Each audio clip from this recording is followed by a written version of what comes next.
I put myself between the charging ogre and our wizard, and raised my shield to deflect his blow. All right, sounds like defy danger to me. Roll plus strength. Well, that's a 4. Good news, mark XP. Bad news, the heavy blow tosses you about 20 feet into a pile of what looks like vines. As you land, the vines begin to move around you. Oh, wait, what? I want to discern realities. Okay, got an 8. That means one question, right? What's about to happen? As the tendrils begin to make noise and move closer to your friend, it becomes apparent he's about to listen to that D&D podcast.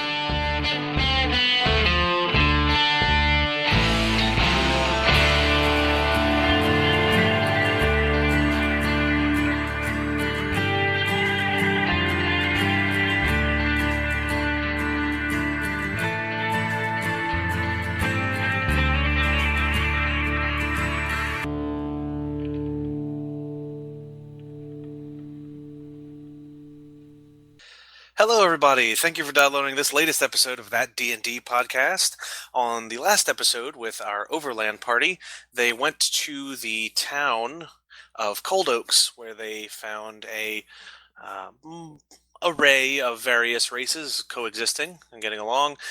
They found them preparing some sort of ritual, and in the interest of figuring out what the hell a ritual was, they followed along and went to the Everlight Lagoon, where they met a village populated by Skelly-mans, who seemed to be somehow the reanimated bones of the dead from Coldoaks. Some conversation was had, some insight was gained, and right as they were beginning to go a little bit more in depth into the background of this place, there was some angry shouting from the other side of the lake. The dwarven villagers from the nearby town of Scrabhurst were real mad about this whole skeleton thing, and were coming to put a stop to it once and for all. Some emissaries from the angry mob came and talked to the three adventurers. It was a short talk, and Voltus cut one of their heads off. But not undeservedly. So what you're saying is that I cut the conversation short. I quit. I quit. Bill senses a pun and throws his weapons down and walks away. Takes his ball and goes home. Well, the negotiation really just reached a head. And I believe we ended with the Scrabhurst mob getting ready to charge over in your general direction, and the person who seemed to be the leader of this group pushing his way back through the crowd and out of the way of danger. Surprise, surprise. So before we get into the actual fighting, why don't we go around the table and introduce ourselves? My name is Chris. I'm usually the GM for these things when Mike is not GMing. I will be playing the part of the angry mob, the defenseless mob, and the skeleton mob tonight. I am Robert. I will be playing the part of Bill, the half-orc fighter. Bill is short for Billy. And now tossing it off to Andrew. Hi, I'm Andrew. I am the Chief Hun Engineer here at That D&D podcast, although that title is hotly contested. And tonight I will be reprising my role as Voltus. I'm Mike J. Darkson Berard, and when I'm not DMing, or when I am not DMing in place of Chris, I currently am playing Rook, the cleric devoted to the god of bloody conquest. Is that like a British bloody, or? No, just naming and stuff. Works both ways, really. All right, so there is a contingent of people, probably numbering 20 or so, charging your way. The two who you were talking with have rejoined that group of 20, so there's 20 of those, and there's 10 people sitting in the back. They seem to have some crude crossbows or longbows or something like that. They seem to be getting ready to fire away at you guys. And the skeletons that are gathered around the townspeople from Coldoaks look in your direction as if waiting for some sort of command or guidance. So feel free to act as you see fit, and if you want to lend some inspiring words or orders, you could do that as well. So what issue do they have with us again? They don't like the fact that the townspeople have been letting their dead people become skeletons. And just for a refresh, Rook was somewhat disturbed by the fact that the reanimated dead were all walking around and doing the bidding of others, and dove into it pretty heavily. It's all consensual. They can leave when they want to leave. They can become skeletons only if they want to become skeletons. And really, this seems like an excellent opportunity to create an army of skeletons, in Rook's opinion. So we're going to defend this, and Bill can do that by staying far behind the battle so he doesn't get injured. So Bill should defend Rook as hard as he can. Is what you're saying, right? Yes. Okay. Seriously, it's a running gag, and I just love the oh my god, get out of danger's way circle jerk that's going on. So for the moment, we briefly spoke with the heathen dwarves before they offended us and died for their sins. I would like to point out I tried to command them to retreat, and they refused. I believe there was some comment about if you follow some fool god, then you're a bigger idiot than these. Yes. So I turn to Voltus and I say, is that enough to purge all of them, or do we want to give them an opportunity to surrender? The fact that they're charging us it belies their guilt. Oh, so this map is very literal. Yes. That is fantastic. Okay. I had to kind of throw it together, so I figured, like, I typed "angry mob" and it had the the torch wielding angry citizens of Springfield from The Simpsons, and I was like, yes, let's do this. Oh, that's perfect. Yeah, Voltus is going to cut a fool if we're done. If talk has ceased, and he's probably going to say "glory unto the victorious." Actually, no, victory and justice in her name. Guys, hold back a second. I'm not done with my speech. Angry mob, No, please. tosses it up, throws it away. Rook will double check to make sure that magic weapon has been cast upon his hammer. I think he has a hammer. Yeah, I think it was a warhammer. Yeah, It's a stick. Yeah. I can't remember. It could be a warhammer for now. Okay. And is there anything that we know about these people? They're dwarves. They seem belligerent, and they're not fans of gods. And they have poor neck-to-head attachment ratios. Is my hammer glowing? I don't remember what causes your stick to I glow. think it's orcs and goblins that causes it to glow. No, it's The leader of the Coldoaks city or village is half goblin, so it is glowing a little. The left half of it is glowing. Okay, Bill's ready for blood.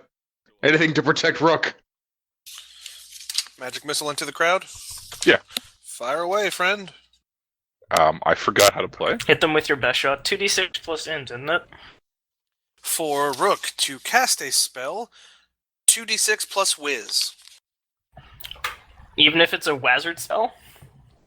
Yes, it's all tied to his normal. Goodness. 7. On a 7 to 9, the spell is cast, but you choose one. You draw unwelcome attention or put yourself in a spot. I'll tell you how. Casting distances you from your deity, and you take a -1 ongoing until you commune again, or after you cast, the spell is revoked, and you cannot cast it again until you commune with your deity once more. Oh, let's see. Commune takes about an hour. That seems like it'd be inconvenient. So we will go with I'll take an ongoing -1. So roll some damage for me. I believe it's 2d4 for magic missile. You are correct. That's what I like to hear. 5. Hopefully I kill a peasant of the mob. Which peasant? The one that looks strangely like Miss Krabappel. It's a perfectly cromulent target. You kill the peasant and ask, Daddy, why are we attacking these people? Because bloody conquest! 2 brilliant bolts of light stream out of your hand and towards the crowd.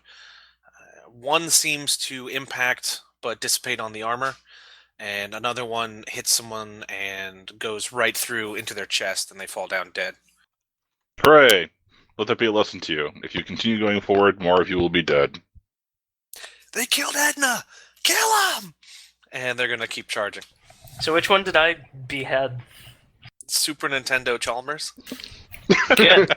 No, the leader wandered off. Fled back into the shitty mob of shitty people. He's currently pushing his way through the line of archers, and I'm going to just start, hewing a path straight to the leader of these heretics. Okay. Now, are you aiming to damage or just move people? Probably trying to, cleave as many of these chumps in half, but mostly in an effort to clear a path. But no, they're dying. I'm not moving them. I am not supplying... I already attempted to be hospitable to these assholes as per my quest. And they decided to be assholes about it. Fair enough.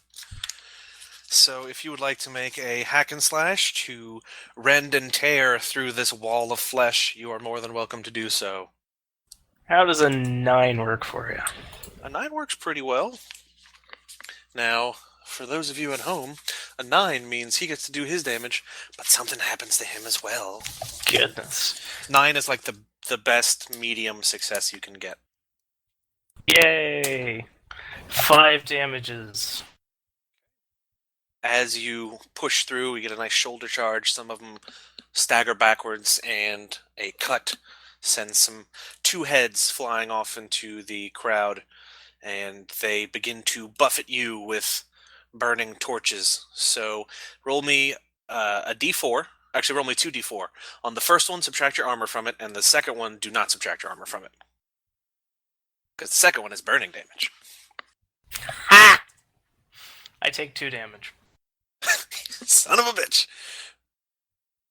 Alright, so Voltus is currently in the crowd.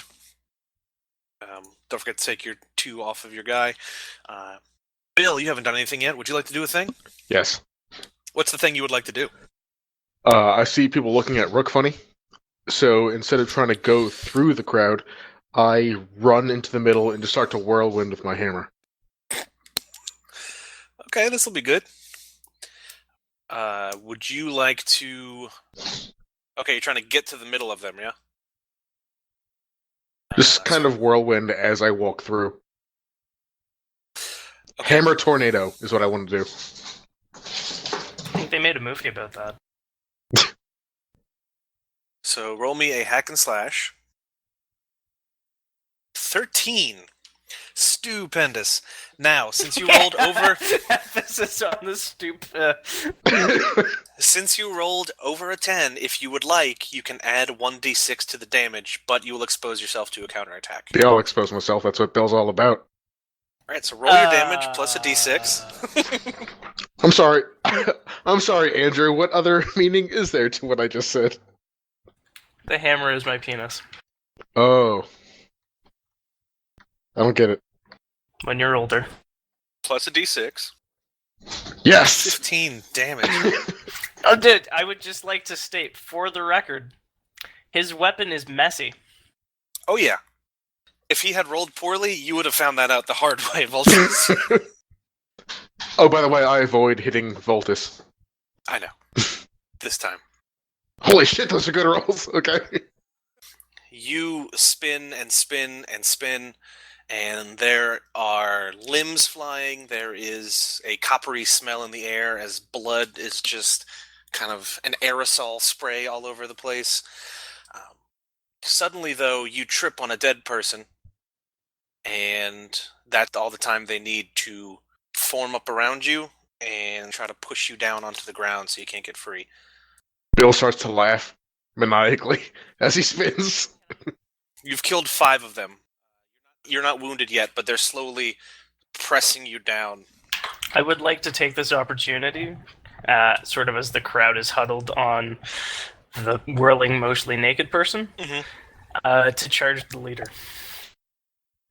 Alright, if you want to, let's say you could either run right up the pile and try to push your way through, which would be Defy Danger Strength, and I'll say if you roll high enough, you can get through the rest of the crowd to him. Or if you have another fancy way you want to get through the crowd that would help you defy the danger of running straight through them, you can do that as well. Or instead, rather, I guess. I don't have a better way of doing it, but what I want to do is go sort of like over the crowd as I hit the peak. I'm just going to see if this is sufficiently awesome that you're just going to say fuck it. As I hit the peak, I'm going to declare my Exterminatus on the leader, and then mightily smite him. So there's one thing about the Exterminatus. You already declared one against all changelings? No, that was just my quest. Exterminatus is one of my advanced moves. I was pretty sure you had you had declared that as well, but let me see. No. Because then I would do -4 damage to everything else. I think I don't see entertained that. it as a possibility. All right. If you can successfully defy danger to do that jump, then you can totally add the Exterminatus damage, and we will find a cool way for that shit to happen Nope. in midair. 5. So that's a bad. I think what you mean is that's XP. That is 1 XP, yes. Fail. Now, let me give you an option. You can continue doing what you're doing, but since you're passing right by some archers, they have a real easy shot at your back parts. Or you can stop there and possibly be in some other kind of danger. I don't care about archers. I have law to uphold. Well, let's roll your attack, and then we'll have the archers fire at you after that. Now, what are you saying in midair to speak aloud your promise to defeat this enemy? Fuck you! On my word as an agent of the Drake Slayer, I will see you dead before me. All right. Time slows down momentarily, kind of anime style, as you say all this, and the camera zoomed in on your face. So I took a hit of jet. Yes.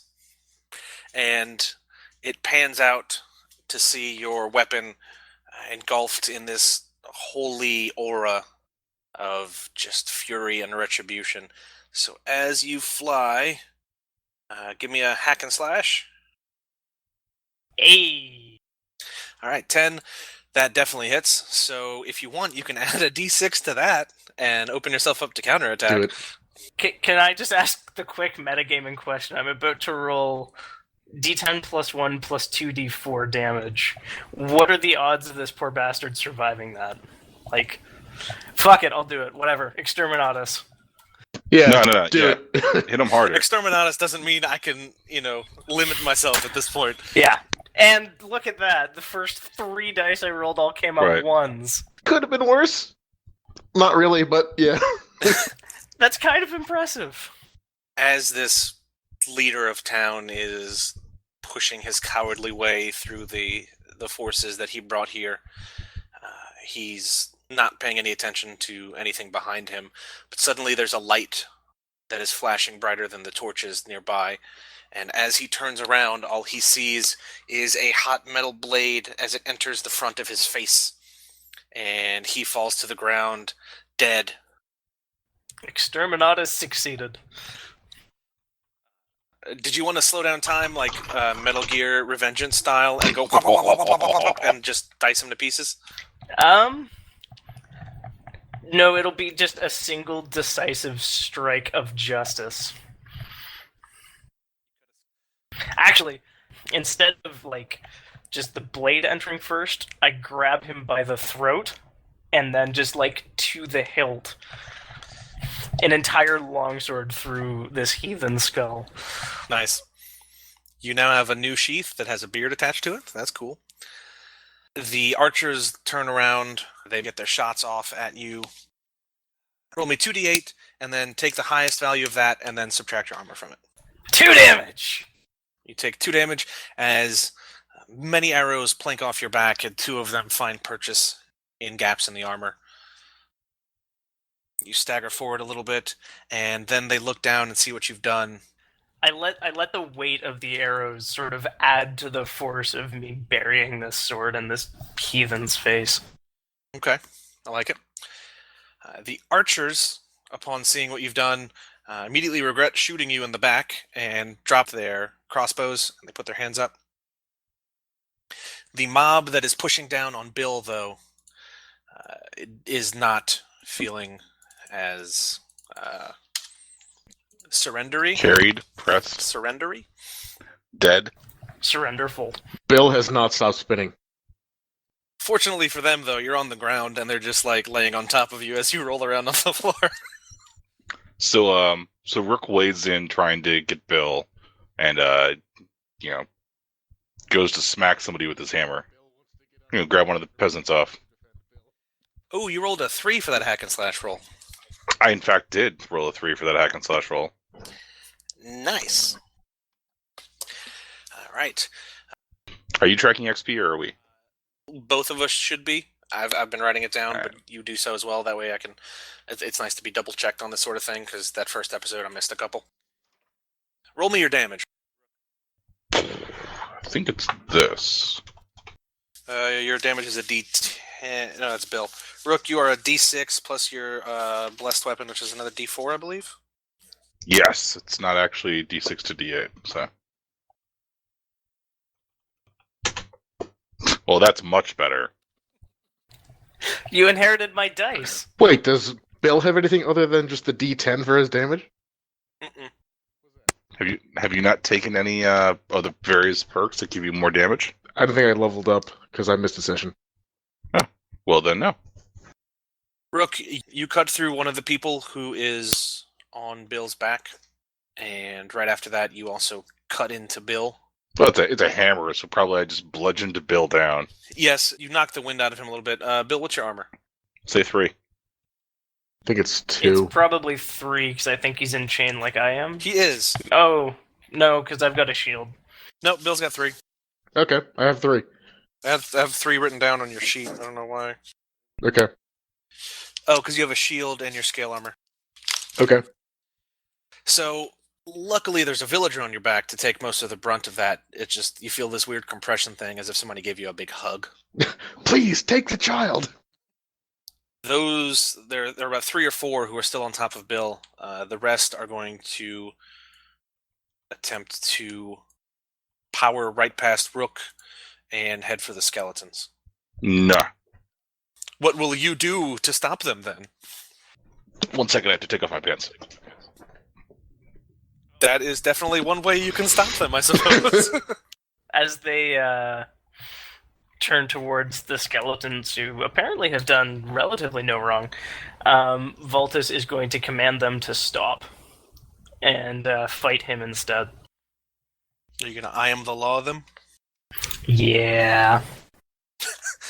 So I like how 2 of the 3 possible options are do what you say, which would be attack you, or back away cautiously, or then attack you.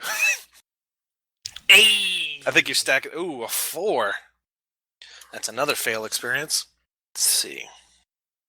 After seeing what you did to the mayor, the last thing they want to do is be anywhere near you. So they are going to, even the ones who are on Bill, are going to be pushing themselves away to try to get away from you. Can I grab the one that's on me and just try to headbutt him to death? Sure. I'm okay with that. Why don't you hack and slash him? Even though that wouldn't be hack and or slash. It would be head and or butt. And or bash. 11. Jesus Christ. Okay. Rolling the dice, it says. Okay. 7 damage. He is also converted into mist.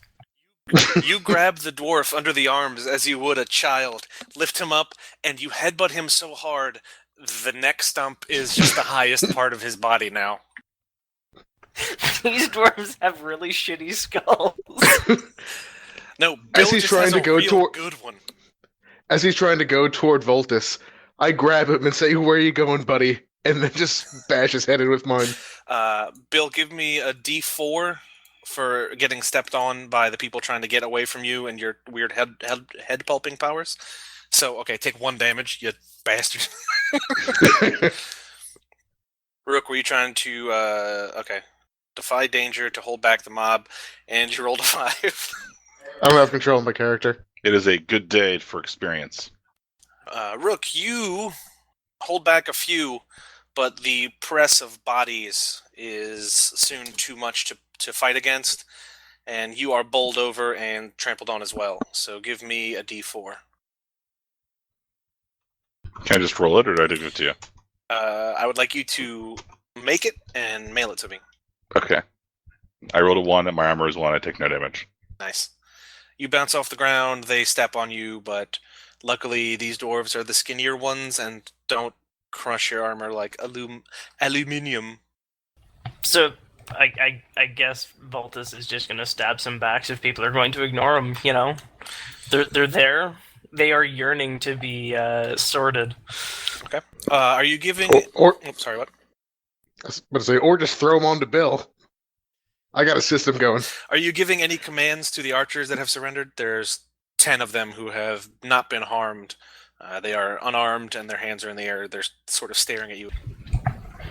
I kind of want to tell them to find God, but we can have that discussion later. Make them take off their pants. We can send them to God. People are less willing to fight if they're not wearing pants. See, now that's their option. You actually stumbled upon a recruitment drive there, Bobby. It's either find God or meet them.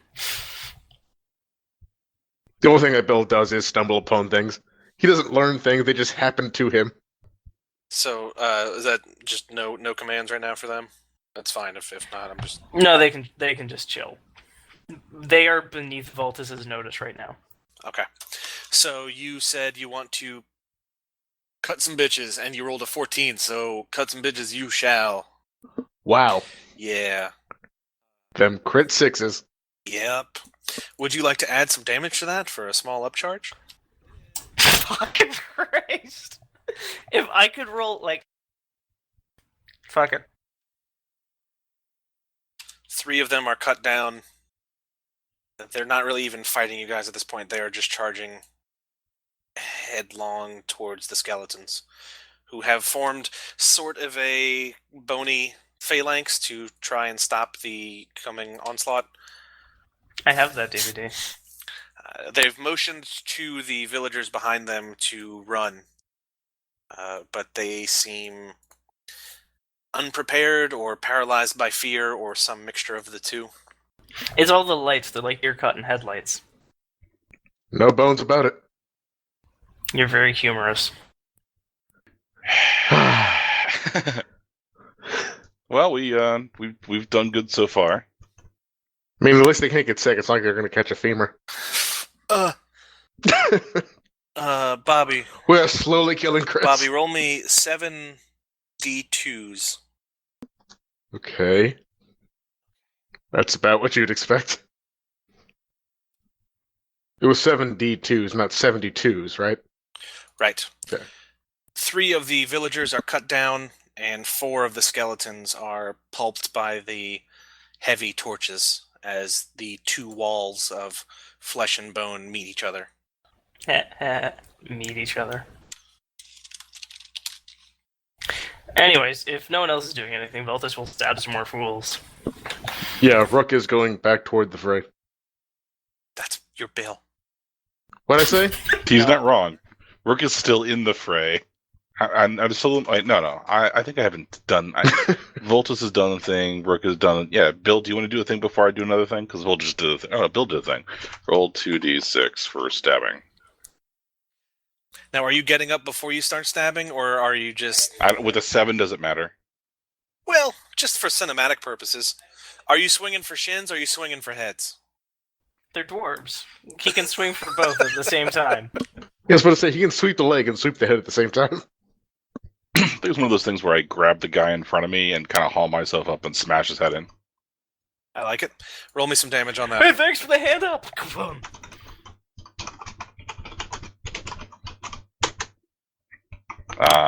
Average. I guess below average. 4 damage. 2 of them have... It's not bad for stabbing with a hammer. Yeah. With one sweep, you break the shins on one of the charging dwarves, and he falls forward to the ground. A quick other swing catches one on the side of the head, knocks him unconscious, and as you're getting up, you catch a knee to the face, and they carry your weapon off just from the impact. Your weapon flies off behind the skeletons. Bill wants to leapfrog off the head of the one that he knocked down and snatch the weapon back. The weapon is way, 50 feet away from you. Okay, I will leapfrog off of many heads. What? You get a roll. Give me a dexterity defy danger to fly like bricks don't. 5. That's 1 XP. Good night for XP. All right, so we got 2 for Rook, 2 for Voltus, 1 for Bill. Okay, I'm gonna give you a choice. Okay. You can either catch Rook's weapon in midair or not. If you do, you may be unprepared or unable to stop what's going to happen when it comes time to land, because you're a bit clumsy. I catch it. How else is Rook going to defend himself? Roll me... I don't want to... Roll me 3d4. Good. That's how many weapons I get additional to Rook's, right? You catch Rook's weapon, and as you're coming down, you've got this real smug sense of self-satisfaction, and you realize those skeletons are a lot closer than you thought they were, and you just land flat on 3 of them and crush them into powder. That's murder. You're gonna have to apologize. Yeah. So, Bill, you were here-ish. Not that positioning pieces really matters a whole lot. And so there are 2 townspeople left, and a larger number than that of skeletons. As I'm on the ground, Bill holds up Rook's weapon and just yells out, "Got it!" Do you want to throw it to him? No. No. I think it would be Yes. fun. Bill throws it and takes out 10 more skeletons. That's where the townspeople are, stupid! They had skeletons We inside can of them. replace them with dwarves. The skeletons charge forward. Rook, why don't you roll me 7d2?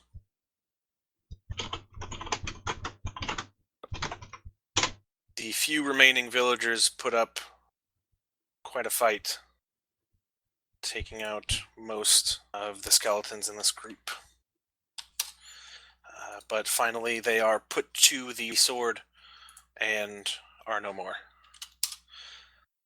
You have defeated the angry mob. You have a dead leader of some sort, and 10 archer hostages, and the 2 that you didn't kill, but knocked one unconscious, and the other one has broken shins. So those guys are having fun.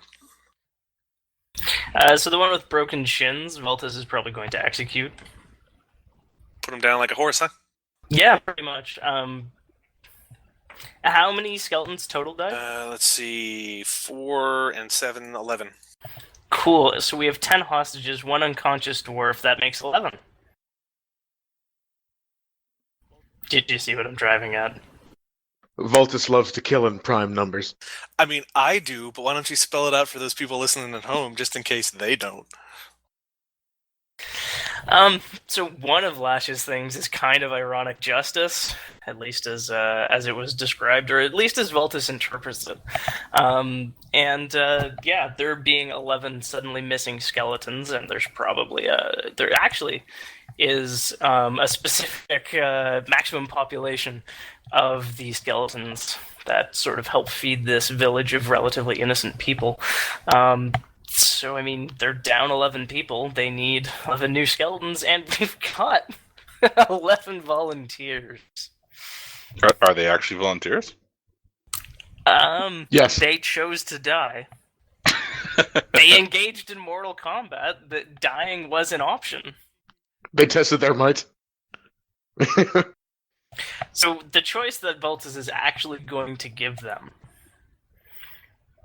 is repent their heretical ways and find peace at her side, and obviously do quite a large volume of penance, or Voltus will kill them and they can come back as a skeleton, probably in some kind of a chain gang working these crops.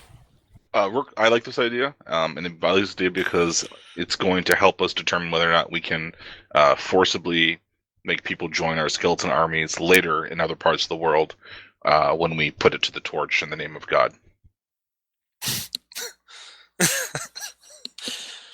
So, just to get things straight, you're giving them the choice of either repent and join the religion of the Church of Lash, I suppose?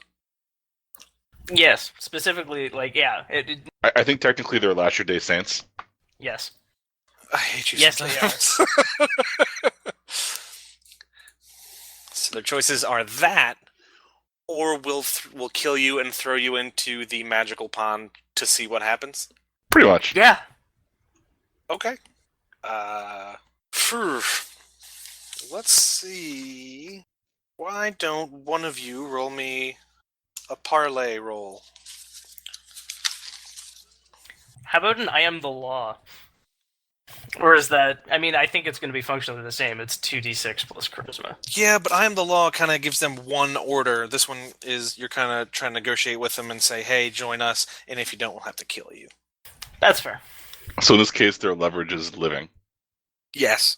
When you have leverage on a GM Something character they and need manipulate or them, want. roll plus charisma. Leverage is something they need or want, aka to not die. Oh, by the way, Bill walks over and gives Rook his weapon back. Rook had forgotten that he lost it, but thank you. Oh yeah. I done good. Yes. This- Good job, Bill. This is why Bill thinks Rook needs protecting. You forget weapon, boss? It's, when you can kill things with your mind, it's kind of a tertiary thing. So I can keep it? No. Rook, what's your charisma? Voltus asks entirely in character. That is a thing that I have been known to not terribly suck at. You got a 9 charisma. I'm at +1. I'm at 0. Bill can do charisma. Just as well as Voltus can. That would be interesting. +1? Yep. Yeah. Hey, 9. That's good. It's not 10 good, but it's good. On a 7 to 9, they need some sort of concrete assurance of your promise right now. So how are you going to follow through, to show that you can make good on your promise to not kill them? I'm incapable of lying. Can Bill stand over him with a slab of concrete? I am, at present, utterly incapable of lying. The 10 of them, they say, we will submit to your request if you let one of us go. Cool, the unconscious one. Can we let them go into the pond? Bill's gonna walk him out into the woods. Look at the flowers. No, look up at the moon. You can see a man on the moon. Snap. I'm gonna take him to a nice farm where he can play with other villagers. Upstate. Other heretics. But yeah, no, the unconscious one can head back to Scrabhurst or wherever they so choose. Let our youngest go. He has the most to live for. He's lived the least amount of his life. Wow. Hasn't he lived for all of his life? For one, for two. He was For following two. the orders of a manipulative leader. Let him go. He was a foolish child. He didn't know what he was doing. Baltus will, but he's going to ensure that the child has learned his lesson. Child, have you learned your lesson? Have you learned what it is to oppose a god? you guys are scary. I'm gonna go tell the people in town to not do this stuff. Not do what? Can I go? And if To let them tell the people in town that Cold Harbor or Cold Play, or whatever this place's name is, Cold something, is not a great place to attack because number one, they seem to be mostly peaceful and they don't want to hurt anybody, and number two, you guys gotta stop being dicks to everybody, or we'll come conquer you again. Yeah, I'll tell him all that. If you look down, you'll notice that the front of his pants, there's a little steam coming off of it. It's probable that he wet himself. Well, he's not like at 7, right? No, he's. This theoretically. I mean, he's like a pimply faced dwarf with very little beard to speak of. His voice is Sorry, cracking. man, I didn't know. Yeah, you're real He scary. didn't know not to join mobs. Everybody else was doing it. As he pisses He his pants, Bill starts to feel sympathetic. Bill pisses his pants in He's response. got like 3 scraggly beard hairs. No, Bill does not piss his pants. Yeah, get the fuck out of here and spread our word. Thanks, man. Stay in school, kid. What's a school? That explains so much. That's why you need to go to school. He runs off into the woods in the direction that the mob apparently came from. He'll probably be fine. In the woods by himself. You know what they say, you better run through the jungle. Cool. For the rest of you, Line up for summary execution, I suppose. how does We this said we were generally going to go convert down? if you let us live. Oh, okay. So you don't want to be skeletons. Convert to skeletons. Convert to skeletonism.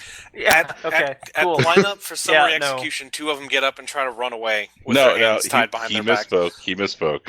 No. Okay, I okay. legitimately didn't understand. I thought the other of them wanted to die and become No, skeletons. most of them did the whole surrender thing so that they wouldn't be killed. You could live, but just in a slightly different way. Yeah, seriously, the skeletons are still like autonomous and probably not creepy. I mean, depends on your metric of creepy. Can I name some of the skeletons? They're all you're Bill, and you are Bill, and you Mulder Bill. and Skelly. Skelder and Skelly. Anyways, so do we want to escort these assholes back to First Conquest? We Do probably you have call to. them assholes out loud? No, You sure? It'd be funny. no. Yeah, like they don't know where First Conquest is because apparently nobody does or some bullshit. Do you assholes know where First Conquest is? The head of the town comes up and she has a frustrated look on her face. She's like, I was going to thank you for helping save us, but you don't seem to be very civil people. Wow. What are you talking about? I let them surrender. What is it you desire? Your army? We Power. don't have an army. What can change the nature of man? No, wait, I have to tell the truth. We desire to spread the gospel of our patron deities, and we also, just trading partners, because, faith is good, but there's a lot of unfaithful, and sometimes they need to eat, which is kind of gross. What if Vultus doesn't know the truth? Then I have to tell it as best I know it, I think. Okay. I think it's the truth according Because to you said- Vultus. Because you said we, and Bill has his own motivations. He's the mastermind behind everything that's going to go on in this world. Yes, that's definitely true to Bill. That is terrifying to everyone else.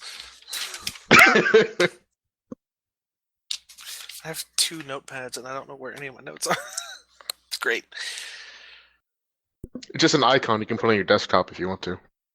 So, what is the game plan for the prisoners? Are you going to... They're not prisoners, they're converts. They just No, we're can't going be to take them trusted. back to a town, escorted, and then they can learn to clean stuff and become what's that thing where people have to work their way up out of? Penance? Yeah. Indentured servitude? Yes. Penance. That's what I was going to say, Chris. We're going to give them all penance. If you like, you can... I think you guys have the cart that Auric bought. We definitely do. You could load... Which definitely choked Auric real good, actually. He spends all this money on a fancy fucking cart, and he can't bring it into his stupid cave. We're gonna go into the cave. Fuck! I might be a bad person. Nah, it was too funny. You could use that for transporting prisoners if you so desired. If you can... Yeah, let's take a prisoner wagon back to town. I mean, convert wagon.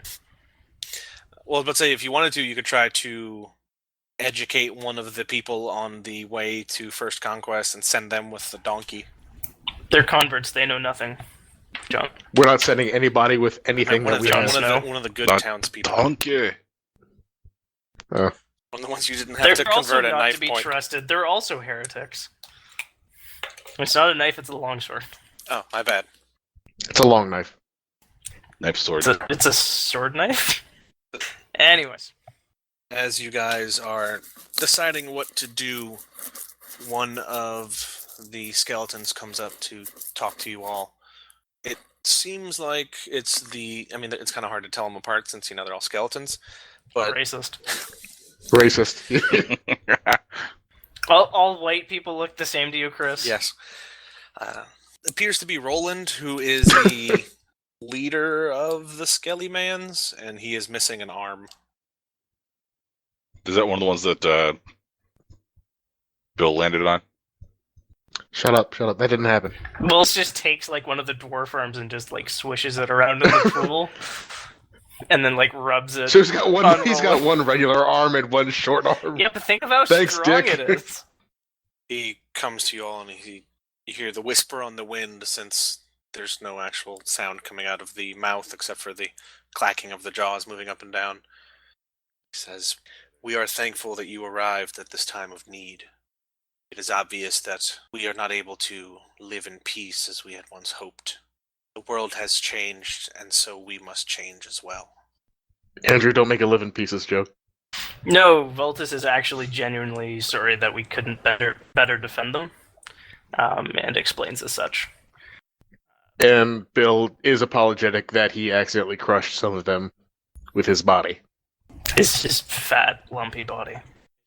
It is better that one of ours would die than one of our fleshy kin. We thank you for protecting them, as we have tried to do. Plus you can. It's no problem. It's really, we're interested in becoming, what's the word for it?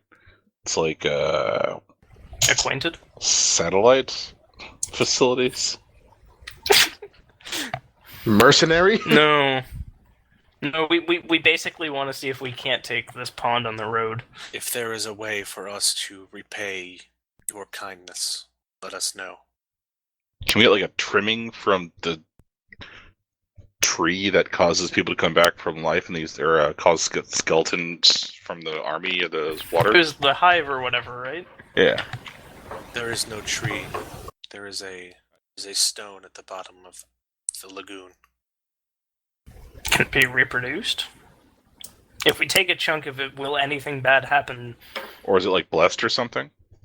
We know not how it functions, but if it is some sort of enchantment, destroying the object in any way would destroy the enchantment. If you wish to observe the stone, we may retrieve it for you. It's not going to hurt you guys in any way, shape, or form, is it? As long as it is left here, no. Alright, that's fine. Yeah, if they could dredge it up, that would be appreciated. Bill is going to gather the dust from the skeletons that he crushed, put it in a bottle, and hand it snort to it. the skeleton. That's talking right now. No, Andrew. Bill doesn't snort everything, okay? Just most things. That's some premium grade bone meal right there. So 3 of the skeletons, including Roland, go into the water. The light flashes a few times. It goes from the pale green to a bright yellow for a few moments, and then goes back to its normal color. And what comes out of the lagoon is an amalgamation of the bones from the 3 bodies. It's probably about 10 or 12 feet tall. The extra rib cages have formed into a rudimentary form of armor around some of the limbs. It's still got the 2 legs, but it's got 3 sets of arms. And the head has elongated slightly, and the mouth has become a pointy-toothed maw. And it holds the stone in its hand. One of its hands. Cool. Have you ever Still friend? given a thought to siege mechanics or large-scale warfare? The voice seems to have changed slightly when it talks next time. It seems like several voices carried on the wind. It says, "We felt no need to invest in attack. We simply sought to defend those that we cared about and ourselves. Oh, defense is good too.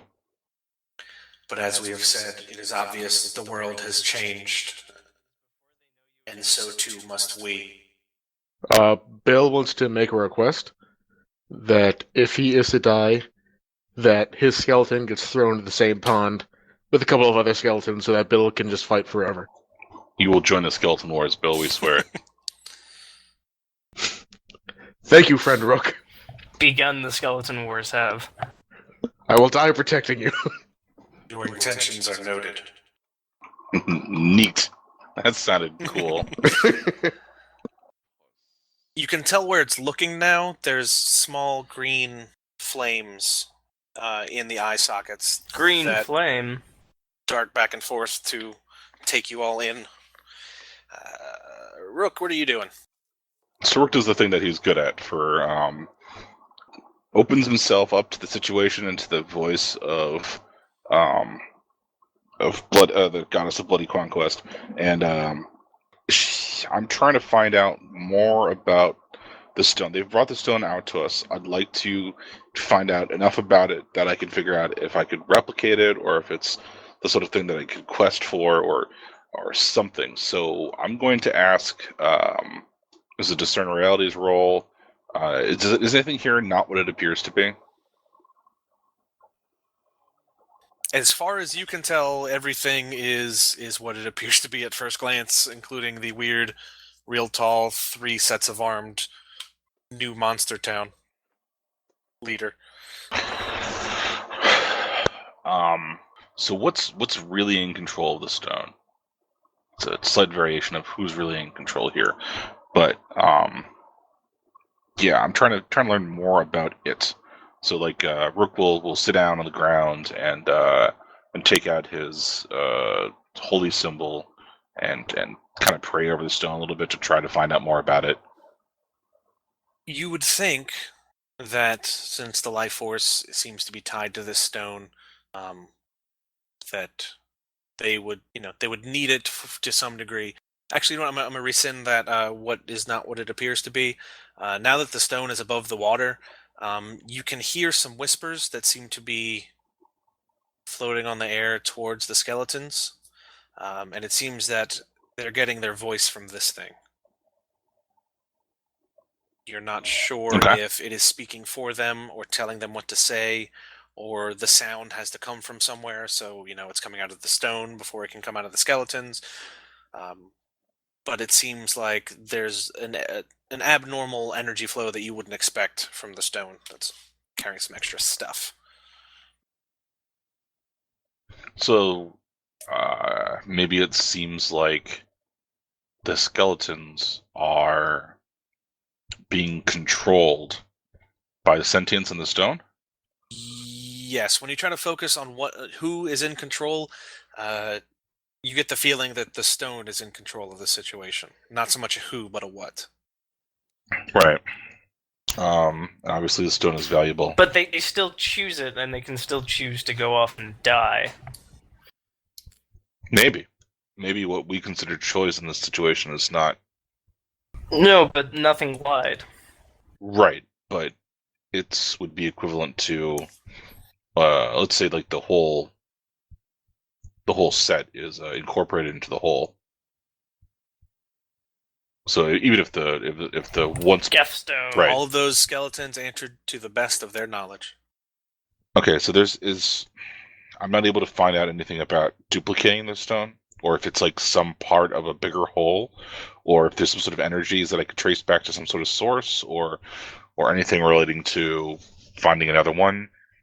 As far as anybody knows, it's been in this pond for question mark amount of time, long enough for the boat that once contained it to crumble and be barely anything anymore. There's nothing that you've heard of even similar to this in the world. This is kind of all unexplored territory. So there was a boat that was there a long time ago. Yes. And none of it remains. Does any of it remain? Very little. There's some of the upper deck. You can't really tell from here, but the skeletons could tell you all this.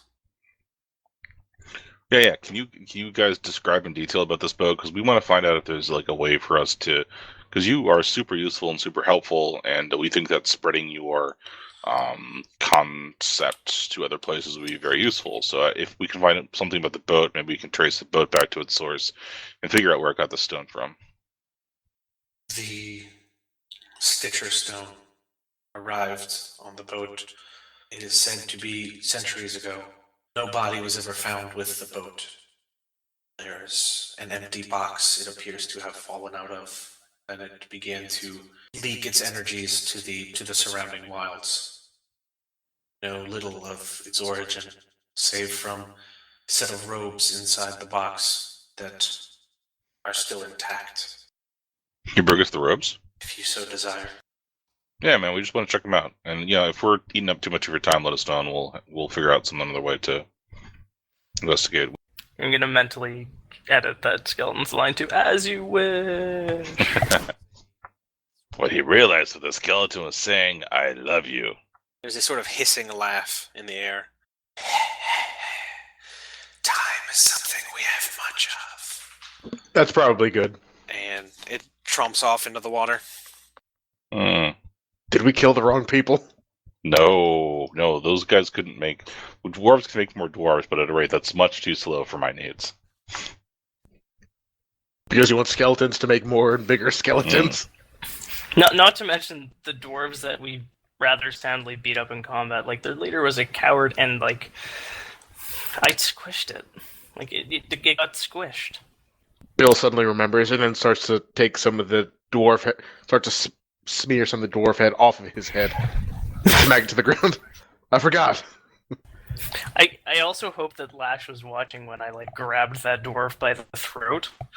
Because I was definitely channeling her ruining Bahamut's day. Yeah, this is definitely something that I'm sure that wherever she is, she's looking down and applauding and laughing. For a second, you had a HUD, and at the very top left, it said Lash will remember that.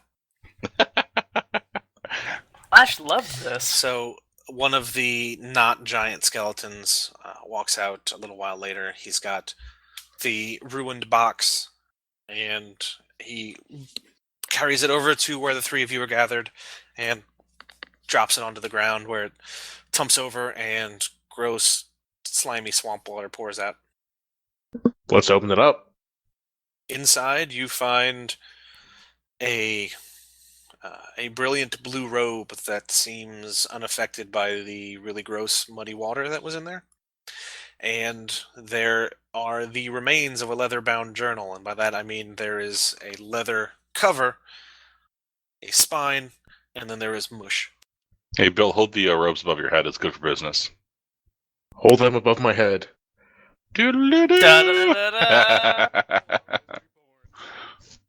Yeah, so do these robes look familiar? Or should I roll again for investigating the robes? You can give me a spout lore check, I guess, if you want to see if you know anything about that particular thing, to consult your accumulated knowledge. That's an intelligence. Do these robes smell like chloroform to you? 8. On a 7 to 9, the GM will tell you something interesting. It's on you to make it useful. Let me see. These robes do smell like chloroform to you. You suddenly feel woozy. You remember, for some reason, just touching the cloth, you have a flashback of one day when you were in a library studying the meager text they had. And there was one of the few books from the old times, from before. There was a tale of a magician, for lack of a better word, before they came up with new titles for whatever school of magic people practiced. Her name was Hansa the Blue. She was looking for a way to conquer death. There's not much to the story. It's not you're not even sure if it was true or just a fable, but it was someone who lost a loved one, someone they spent years with, and vowed on that person's deathbed to find a way to bring them back, spend the rest of their lives with them. And what we're gonna do is end the episode here. Okay, let me look at the end of session thing real quick.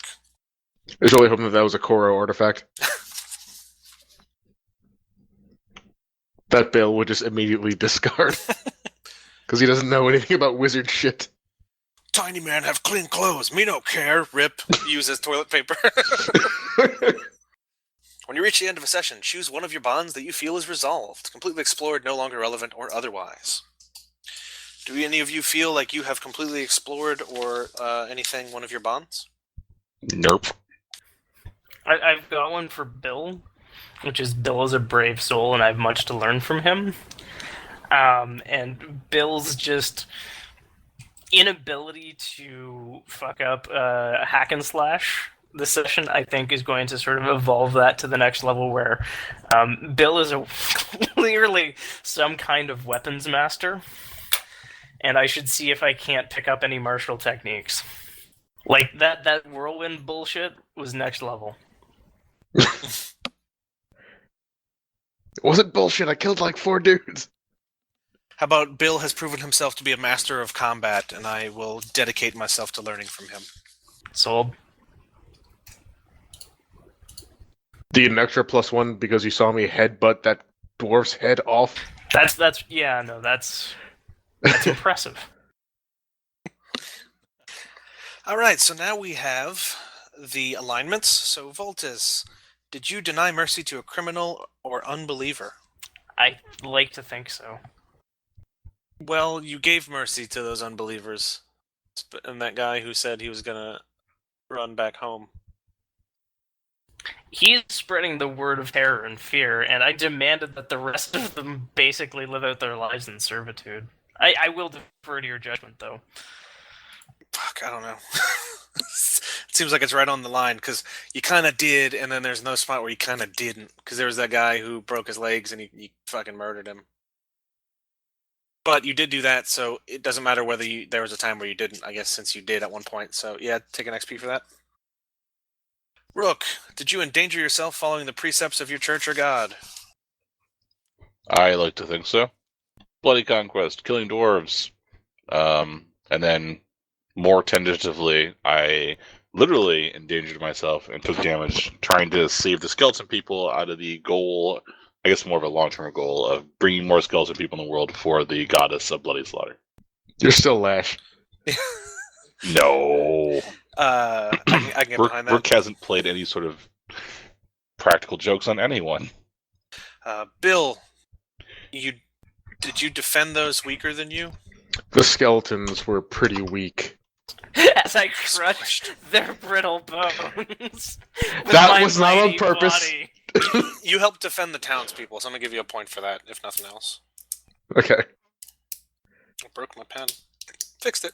Should have turned it off and back on again. My cat is sitting on my goddamn pen. And my paper, where I would use that pen. Okay. Do you overcome a notable monster or enemy? I think those were just regular mooks, so I'm gonna say no on Yeah. that one. Learn something new and important about the world, Skeletons. I If mean, you you kind of Put learned that skeletons already. to a pond, yeah. Did we loot a memorable treasure? You don't have the stone; they just showed it to you. You do have the robe. Can I say that I defended Rook? Because as soon as he cast a magic missile into the crowd, and it wasn't very effective, I went in and just whirlwinded the shit out of every single person. Well, I mean, you can only get 1 XP for following your alignment max, so regardless of who you defended somebody weaker than you, so... Okay, I mean, regardless of obligation as well. Yeah, as long as there's somebody weaker than you, according to your thoughts, and you protect them, you fulfilled your alignment regardless of who they are or how many times you did it. It's still 1 XP max. Okay, I meant like Bond, but Oh. I gotcha. James Bond. Of note, I actually got rid of that Bill bond, so I don't get XP for that. I changed it to Oryx Greek. Runs counter to blah blah Dude. blah blah. Dude. Dude. Alright, so from what I'm saying... Andrew, what? Voltis, you have 2 failures and 1 alignment XP, so it gives you 3. Rook, you have 2 failures and 1 alignment XP, which gives you 3. Bill, you have 1 failure, 1 alignment XP. Which gives... Oh, shit, no. You guys got the blue robe, which is super fancy loot. So, Voltis, you have 4. Rook, you have 4. And Bill, you have 3. Yeah. Swish, I level. I don't know how much I had before. I'll let you know. We will Thanks. handle that next session. And you know what? Let's do a little thing before before we actually leave for the night. Roland comes up, the new, let's call him a bone golem, because he's not really a person at this point anymore. And the voices whisper to you, "We see now what needs to be done. Eat the rich. The people of Scrabhurst cannot be trusted to live in peace with this land. Will you help us end them? Will you help us take this town?" I'm sorry, are you asking us to Yes? join in for some bloody conquest? Because I Skeleton I army? think I know a guy who That's likes my bloody fetish. conquest. Also, can't they not go very far from the rock? Oh my god. We can bring it with us. It's Warpstone, and we're basically making an army of, like, skeletons instead of Skaven. Oh, dude. I was just saying maybe we need Skaven. Nothing better than Skaven or Skaven skeletons. Kill So is this Scrapper. going to be some forceful pacification? So was that a yes from you guys for we'll help you go murder the people of this town? We make the archers join in. They refuse. Yeah, I know. We're Make them skeletons. we're gonna mail Make them them off to skeletons First and throw them Conquest. into the lake. The Roland looks at them after they refuse to help out. He says they cannot be trusted. Shall we end them? I gave them my word I wouldn't kill them. You will not. What? You will not end them. Still, I feel like this is a... Yeah, Bill feels kind of bad about killing the rest of these people. Yeah, no, we're gonna mail them off to Conquest and they can live the rest of their lives. Yeah. That dead fucker, though, we can just throw him in the one with the broken legs. There's about 20 dead ones. Well, yeah, We can throw make a all of them mega in skeleton. one thing. So, Roland asks you all to wait. He marches into the water. The skeletons follow him. The ones that were already skeletons. They come out. They're about 8 feet tall. They've got 2 sets of arms now. So they went in with 16. So you have the super golem. 1 big boner. You have 8 bigger guys, but not as big as the big boss. And you have 20 bodies that they throw in. They twitch and writhe as they sink to the bottom of the water. They come out a few moments later with the flesh still on their bodies. The normal life is absent from their eyes. Their features seem sunken, and their heads sort of hang, and they walk as if they are puppets with absolutely no cognitive capacity or free will. Bill wants to go and fill his canteen with some water from this pond. Chug. Yeah, just make sure that you label it not for drinking.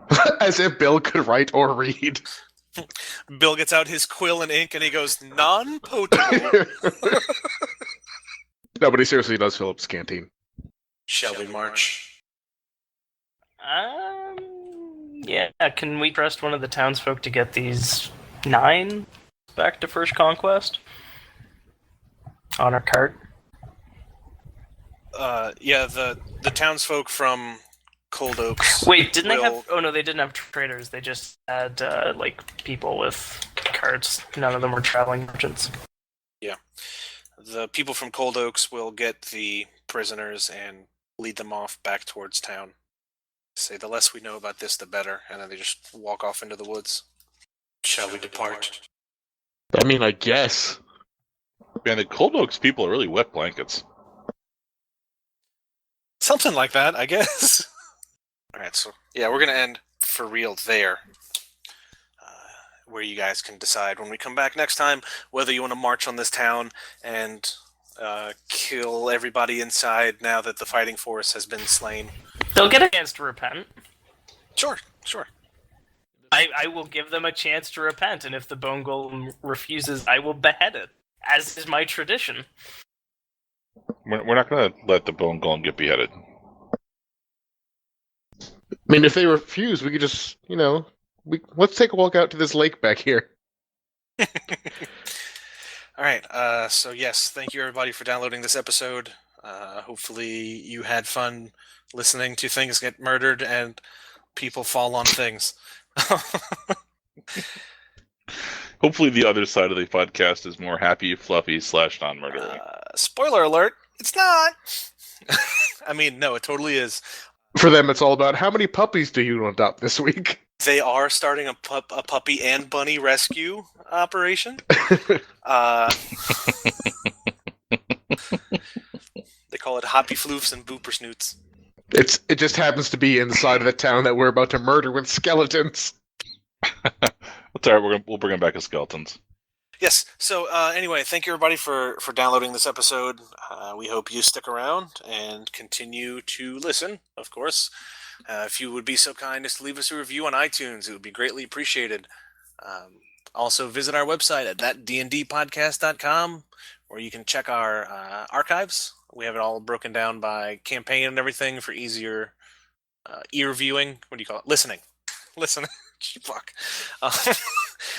No, ear viewing is way Good. funnier. I'm glad.